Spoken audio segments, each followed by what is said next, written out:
आंगनबाड़ी कार्यकर्ता और सहायकों के लिए बड़ी खबर है। सुप्रीम कोर्ट ने बताया है ग्रेच्युटी का हकदार। आंगनबाड़ी केंद्र भी वैधानिक कर्तव्यों का पालन करते हैं, ऐसा सुप्रीम कोर्ट ने कहा है। वे सरकार की विस्तारित इकाई बन गए हैं। सुप्रीम कोर्ट ने ऐसा कहा। 1972 कानून लागू होगा। आंगनबाड़ी केंद्रों, कार्यकर्ताओं और सहायिकाओं पर ये लागू होगा। भांति जानते हैं कि एनसेफेलाइटिस किस प्रकार वहां हमारे बच्चों के लिए खतरनाक रहा है। ऐसी गंभीर बीमारियों से लड़ने के लिए संपूर्ण टीकाकरण कार्यक्रम में जापानीज एनसेफेलाइटिस के टीके समेत 5 नए टीके जोड़े गए। वहीं 2 साल पहले प्रधानमंत्री सुरक्षित मातृत्व अभियान शुरू किया गया। इसमें भी आपका योगदान बहुत बहुत महत्वपूर्ण रहा है। आप सब मेरे साथी हैं। पहले के जमाने में कहते थे कि भगवान 1000 बाहों वाला होता है। अब ये 1000 बाहों थोड़े ऐसे लगाए जाते हैं। इसका मतलब था कि उनकी टीम में ऐसे 500 लोग होते थे जिनके बाहु सब समस्याओं का समाधान करके उनका साथ देते हैं। आज देश का प्रधानमंत्री कह सकता है कि उसके सहस्त्र बाहु नहीं, लक्षावधि बाहु है। और ये बाहु आप सब मेरे साथी हैं। साथियों, स्वास्थ्य का सीधा संबंध पोषण से है। और पोषण भी हम क्या खाएं, कैसे खाएं, सिर्फ इतने तक सीमित नहीं है। स्वच्छता हो, टीकाकरण हो। आपको शायद हैरानी होगी, कम उम्र की शादी भी इस समस्या का एक बहुत बड़ा कारण है। सही उम्र में शादी हो। मां बनने की भी सही उम्र होनी चाहिए। अगर समय से पहले मां बनने का, तो समझ लीजिए मां की तबीयत और बच्चे की तबीयत दोनों संकट में रहती है और जिंदगी भर वो पनपते नहीं है। खाने से पहले और खाना खाने के बाद हाथ कैसे धोए जाएं, ऐसे अनेक पहलू भी पोषण के साथ जुड़े हुए हैं। इसी को ध्यान में रखते हुए इसी वर्ष राजस्थान के झुंझुनू से देश भर में राष्ट्रीय पोषण मिशन की शुरुआत की गई है। यह बहुत बड़ा महत्वाकांक्षी अभियान है। चुनौती बड़ी है, लेकिन ये चुनौती मैंने मेरे बल पर नहीं ली है। ये चुनौती मैंने आप पर मेरा भरोसा है। आपने करके दिखाया है और आप करके दिखाएंगे। इस विश्वास के कारण इतनी बड़ी चुनौती को हमने हाथ लगाया है। यदि हम सिर्फ पोषण के अभियान को हर माता, हर शिशु तक अगर पहुंचाने में सफल हुए तो लाखों जीवन बचेंगे। देश के विकास को नई गति मिलेगी। कभी कभी हम सुनते हैं कि पानी में कोई डूब जा रहा था, किसी ने बचा लिया, तो उस गांव में जीवन भर उसके नाम की चर्चा होती है। क्यों? उसने किसी की जिंदगी बचा दी। रेल की पटरी के नीचे कोई आ रहा था, लेकिन किसी ने खींच के बचा लिया, तो दुनिया भर के टीवी में आता रहता है कि देखो कैसे जिंदगी बचाई।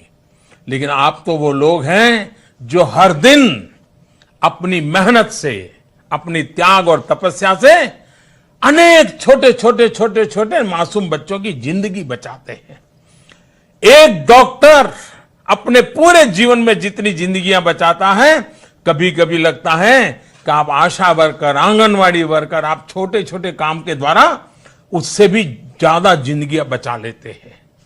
देश में चल रहे पोषण माह को सफल बनाने में जुटे आप सभी 24 लाख से अधिक कार्यकर्ताओं को आपके इस योगदान के लिए, आपके इस एक निष्ठ कार्य के लिए, दिन रात इन लोगों की जिंदगी बचाने के में लगे रहने के लिए मैं आज इस सार्वजनिक रूप से आप सबको आदरपूर्वक नमन करता हूं और मुझे आज आपको नमन करने का सौभाग्य मिला है। इस अभियान के दौरान आपकी क्या चुनौतियां रही है, क्या सुझाव है, क्या अनुभव है, ये मैं जानने के लिए बहुत उत्सुक हूं, क्योंकि आपके द्वारा जो बातें आएगी, अगर पूरे योजना में कुछ कमी होगी तो यहां हम एयर कंडीशन में बैठे हुए लोग उसका समाधान नहीं कर पाएंगे, जितना कि आप अपने रोजमर्रा के व्यवहारू जीवन से करते हैं। और आपकी बात जब देश सुनेगा तो देश की और लाखों हमारी साथी बहनें हैं, कार्यकर्ता हैं, वे भी इसमें से सीखेंगे। और इसलिए मैं आज आपको सुनना चाहता हूं। और मुझे बताया गया है कि संवाद के लिए सबसे पहले यूनियन टेरिटरी दादरा और नगर हवेली मुझे ले जा रहे हैं। आइए चलते हैं हम। नमस्ते सर। नमस्ते जी।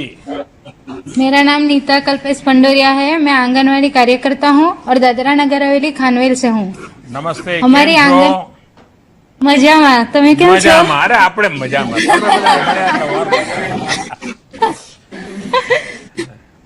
हाँ बताइए नीता जी। सर हमारी आंगनवाड़ी में सगर्भा माता, धत्री माता और बच्चे आते हैं, जिसको हम डबल 45 नमक डाला हुआ खाना देते हैं। तो यहाँ पे क्या ट्राइबल एरिया है, तो वो लोग ऐसा समझते हैं कि ये खड़ा नमक ही अच्छा है, जो पिसा ये देश को पता नहीं होगा खड़ा नमक क्या होता है, जरा समझाइए। मुझे तो मालूम है। हाँ, वो हम लोग आखू मीठू बोलते हैं उसको।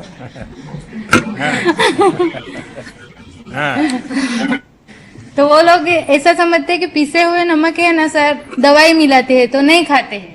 पर अभी हम लोग ने क्या स्वाभिमान किट चालू किया है, तो उसमें हम लोग दाल, चावल, मूंगफली, गुड़, फिर डबल रिफाइंड ऑयल दे रहे हैं और साथ में वो डबल 45 नमक भी दे रहे हैं। तो सगर्भा माता और धात्री माता को हम बता रहे हैं कि आपको इससे क्या फायदा होता है। उसमें 2 चीज आती है, एक आयोडीन और आयरन। जो आयोडीन से क्या होता है कि बच्चे का शारीरिक और मानसिक विकास होता है, और वो गोइटर से भी वो बीमारी है गोइटर जैसी, वो उससे बच सकते हैं। और आयरन है जो खून की कमी की वजह से एनीमिया होता है, उससे भी वो बच सकते हैं। तो वो अभी धीरे धीरे वो लोग समझने लगे और गांव में एक दूसरे को बताने लगे हैं। और हमारे राशन की दुकान में भी वो कम दामों में मिल रहा है, तो वो लोग अभी लेके जा रहे हैं और खाने लगे हैं, और खड़ा नमक खाना थोड़ा कम हो गया है। जैसे माँ खा रही, तो अभी माँ भी अपने बच्चे को, स्वस्थ बच्चे को जन्म दे रही है। और हमारे वहाँ एनीमिया थोड़ा ज्यादा है, तो वो भी अभी कमी धीरे धीरे कम हो रहा है। नेताजी, मैं सबसे पहले आपको और आपके यहाँ काम करने वाले सबको बधाई देता हूँ, क्योंकि मुझे मालूम है ये खड़ा नमक की इतनी आदत है, क्योंकि वो दिखता तो शक्कर जैसा है और छोटे छोटे टुकड़ों में मिलते हैं और थोड़ा सस्ता भी मिल जाता था पहले, तो उसी की आदत लग गई। अब तो ये नमक भी सस्ता मिलता है। लेकिन मुसीबत क्या है, ये कारण ये नमक की वो नमक नहीं है, दिमाग में जो भरा पड़ा है वो समस्या है। अगर उसके विचारों में बदलाव नहीं आता है तो वो इस नमक से इस नमक पर नहीं जाते हैं।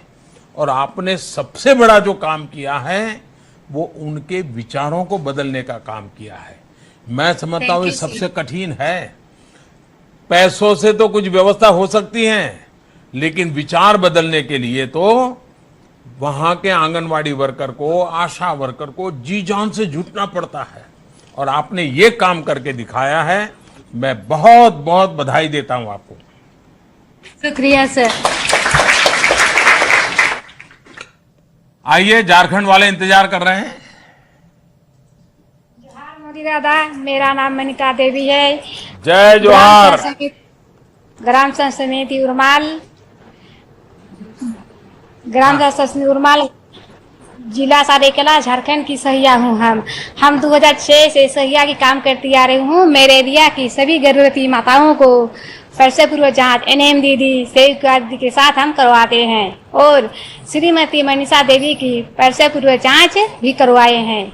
27 जुलाई 2018 को जब प्रसव पीड़ा शुरू हुई उसी समय हम 2 बजे रात को खबर मिला, उसी समय हम जाते ही उसका प्रसव हो चुका था। वह प्रसव सूखा हुआ था और बच्चा नहीं रो रहा था और घर वाले बोल रहे थे कि मरा हुआ बच्चा है और उसे फेंकने जा रहे थे ढककर। यानी पूरे सब लोगों ने मान लिया था बच्चा मर गया? हाँ सर, बोल रहे थे उन लोग, सब लोग। अच्छा, फिर क्या किया? जी सर। उसके बाद हम बहुत जीत किए कि एक बार तो बच्चा को देखने तो दीजिए। तो उन लोग बोल रहा था कि मरा हुआ बच्चा देखकर तुम क्या करेगी, क्या कर सकती हो तुम।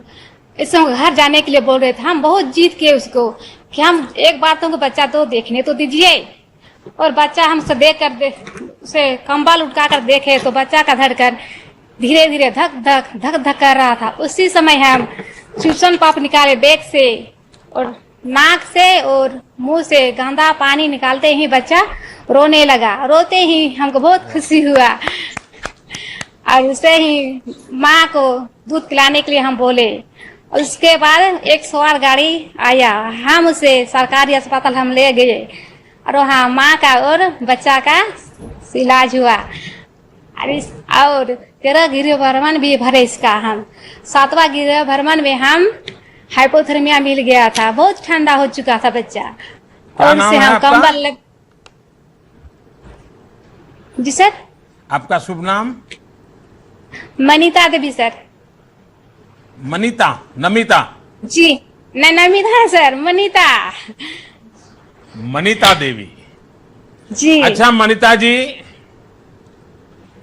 देशवासी इस बात को सुन रहे हैं जी। कोई कल्पना कर सकता है कि आदिवासी जंगलों में पैदा हुई मेरी एक बेटी मनीता अपनी सामान्य बुद्धि से जिस परिवार ने, मां ने, पिता ने, सबने मान लिया था जी कि बच्चा मर चुका है, लेकिन उसने अपना विश्वास नहीं खोया।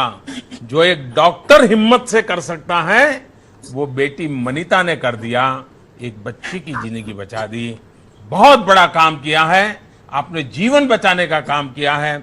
मुझे विश्वास है कि आपके और भी, और ये बात सही है, जीवन देने और जीवन बचाने वाला भगवान से कम नहीं होता है। आपको विशेष रूप से मैं प्रणाम करता हूँ। दादा यही बच्चा है, देखिए आपको देख रहा है। अरे वाह। अच्छा, ये यानी अभी की घटना है ये? हाँ। चलिए, मेरी तरफ से उसको बहुत आशीर्वाद दीजिए और उसके माता जी को भी प्रणाम कहिए। आपने अच्छा किया, उन पे भरोसा किया और आपने ये उनको आपने दे दिया। जी, आपने विश्वास किया। मैं उस मां को भी अभिनंदन करता हूं कि उन्होंने नमिता पे भरोसा किया और अपना बच्चा उसके हाथ में दिया। वरना मां के लिए पैदा हुआ बच्चा देना कितना कठिन होता है, लेकिन आपने दिया। ये समझदारी, यहां शिक्षा काम नहीं करती है, समझदारी काम करती है, जो आप सबने मिलकर के करके दिखाया है। मैं बहुत बधाई देता हूं आपको और बच्चे को बहुत बहुत आशीर्वाद देता हूं। आइए हम राजस्थान के बारां चलने के लिए चलते हैं। आदरणीय प्रधानमंत्री जी, मेरा नाम रुखसाना है। मैं बारां जिले के छबड़ा ब्लॉक के उप केंद्र बमोरा पर एएनएम के पद पर कार्यरत हूँ। सर, मेरे सब सेंटर पर एएनएम पर आशा बहन और कार्यकर्ता बहन, हम तीनों मिलकर काम करते हैं। हम तीनों के मिलकर काम करने से हमें ये लाभ हुआ कि जो हमारा लक्ष्य था, सभी गर्भवती महिलाओं की समय पे पंजीकरण, समय पे जांच वो सफलतापूर्वक होने लगी। इसी क्रम में मेरी आशा बहन मेरे पास सीमा बेरवा को लेके आई, जिसकी प्रथम जांच पे ही हमें पता चला कि उसका हेमोग्लोबिन 4 ग्राम था। हम उसको हर माह की 9 तारीख को होने वाले सुरक्षित मातृत्व दिवस में सामुदायिक भवन लेके गए। वहाँ चिकित्सक द्वारा जांच करवाई तो उन्होंने कहा कि इसको ब्लड चढ़ाने की जरूरत है। तो मैंने और मेरी आशा बहन ने हमें इसे राज के चिकित्सालय में ब्लड चढ़ाने की व्यवस्था करी। वहां जाके चिकित्सक ने हमें ये बताया कि इसका प्रसव राज के चिकित्सालय में ही होना चाहिए। तो हमने इसके पति को और इसकी सास को जाके घर पे समझाया कि अगर आप वहां प्रसव कराओगे तो जच्चा बच्चा दोनों सुरक्षित रहेगा, आपको वाहन, दवाई और खाना मुफ्त में दिया जाएगा। तो इसके पति ने और इनके घर वालों ने हमारी बात मानी और इसने राज के चिकित्सालय में प्रसव कराया।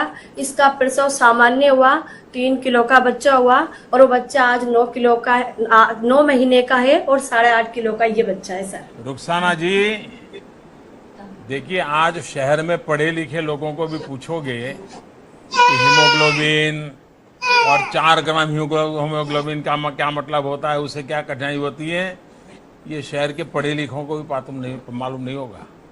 रुखसाना, आप लोगों को मालूम है और यही इस पूरी व्यवस्था की ताकत है। और आपके साथ ये जो बड़ी खुशी दिखा रही हो आप, उसका वजन बता बता करके खुद गर्व कर रही हो। मैं चाहूंगा उनकी माताजी कुछ कहना चाहती हो तो। सीमा, नमस्ते सर। नमस्ते। मेरा नाम सीमा है और मेरा नाम सीमा है और बमोरा की मैं रहने वाली हूँ। सीमा जी, उसको रुलाइए मत। हाँ, बताइए। मैं बमोरा की रहने वाली हूँ, मेरा नाम सीमा है। और जैसे मुझे पता चला कि मैंने फिर आशा भाभी जी को बुलाया, इन्हों से बोला कैसे थे। आशा भाभी जी मुझे आंगनबाड़ी बहन जी के पास लेके गई। इन्होंने मेरा ब्लड चेक किया, पेशाब जांच की, ये आपको ब्लड वगैरह शब्द मालूम है? नहीं, ये कौन चेक करते हैं ना, इससे। तो ये इन्होंने बोला कि ब्लड की बहुत ही कमी है। तो ये मुझे फिर वहाँ बाहर आए कि छबड़ा हॉस्पिटल लेके गई 9 तारीख को। इन्होंने बोला कि ब्लड चढ़वाने जा। मेरे घर वालों को भी समझाया, मेरे पति को भी समझाया, सबको ही समझाया। मेरे घर वालों ने भी बात मानी, ब्लड चढ़वाया। और फिर जब डिलीवरी का टाइम आया तो इन्होंने एम्बुलेंस का भी इंतजाम किया और आज बच्चा भी स्वस्थ है और मैं भी स्वस्थ हूँ। धन्यवाद आपको बहुत आशीर्वाद और आपका बच्चा बढ़ करके बहुत आगे बढ़े, आपके परिवार की हर समस्याओं का समाधान करे, आपकी भी सेवा करे। देखिए, आपके अनुभव सुनने के बाद मैं देश के उन हजारों लाखों डॉक्टरों का भी आभार व्यक्त